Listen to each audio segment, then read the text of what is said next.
but we're talking about God in nature and how there is evidence in nature that there's a God. And to believe that there is no God and look at the complexity even of a single cell, living cell, is really, it doesn't make sense because, and here's the basic premise, they want us to believe, these atheists, that non-living material somehow converted into living cells at some point in history. They call it a primitive amoeba, a simple single-cell amoeba. Well, what we found once they discovered DNA is that even the most simple single cell of an amoeba is incredibly complex. And none of those properties are in non-living material. So how do you get from mud or rocks to living cells without a higher power? And they can't explain that, and I can. God did it. That makes so much sense. I mean, they come right up to the brink. They admit that there was a Big Bang. They admit that something converted non-living material or created life, living cells. They admit that there was an event at some time, but so they go right up to the edge and then they deny the existence of God. It makes more sense to say, God did it. We can't find him. We've used our most advanced instruments and we can't find him through a telescope. We can't find him in a microscope, but we know that some higher power did this.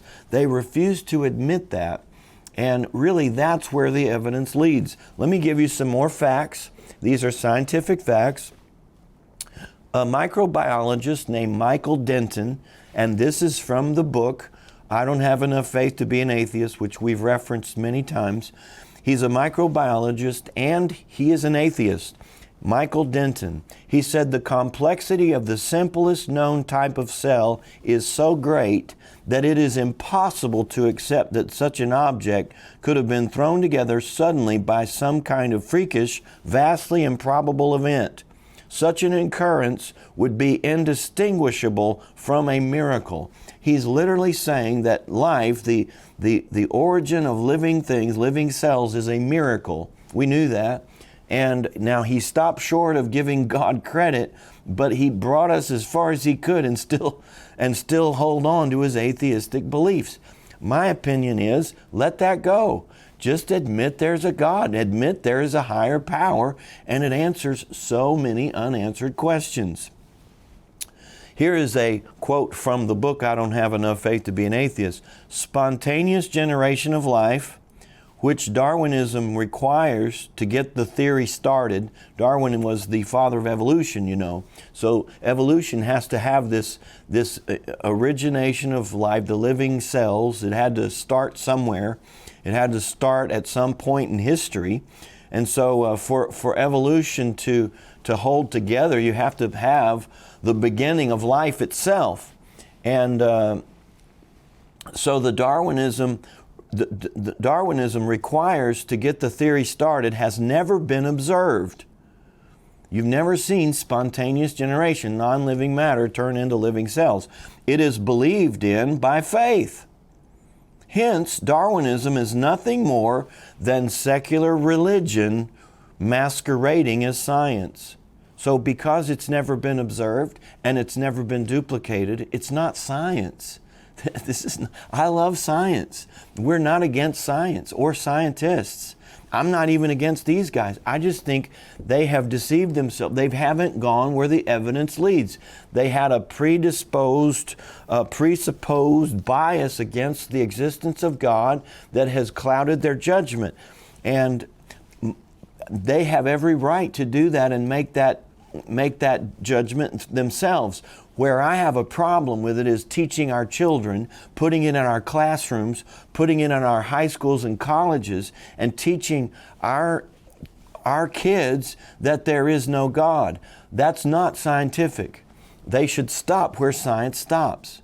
And they should go on the record as we don't know, instead of making up some claim or some scenario that doesn't include God. I'm not saying they have to preach theism, that there is a God. I'm not saying that. I'm saying stop where science stops. See, we don't know how the universe began, and to say that we did would be speculative or faith. Let the Christians weigh in, let the other religions weigh in. Faith is not our area of expertise. I go on record right up front telling you what I'm telling you to believe is based on faith. And I can tell you by experience, through my own experience and many others, that believing Genesis 1:1, in the beginning God created the heavens and the earth, has made my life much, much better. It has helped me avoid some of the problems that people endure and go through. It's helped me avoid a lot of the evil that the world uses to ruin lives and to distract. Believing in God has been only a positive for me. It hasn't caused me to be in bondage or have a boring life or be restricted in any way. I love to live my life with God in faith in God, with faith in God. I love that lifestyle. I can't see any downside to it. And I'm still here.